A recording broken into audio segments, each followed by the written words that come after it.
तेव्हा त्याचं बोलणं जास्त मनावर राहून नाही घेणार.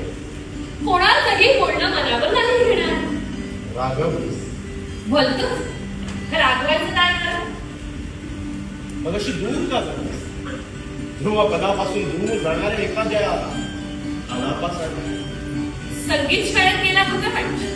होय गेलो होतो. तरी शब्दाला संगीताचे रवे अजूनही चिकटले.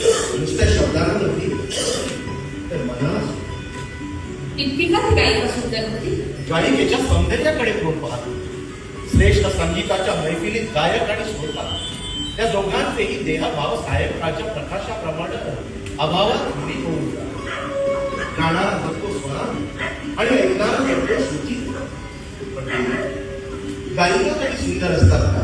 नाही म्हणजे स्वर आणि सौंदर्य यांचं नातं पासून सगळंच असं मग आश्रमातल्या माधवीच्या कुंजाजवळ आपण माझ्या गाण्याची मनसोक्त प्रशंसा केली.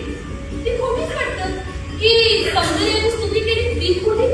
हे पहा विधातेच्या कानावर काही ठराविक नियमानुसार माणसाची घडवणूक होते. हे खरं आहे.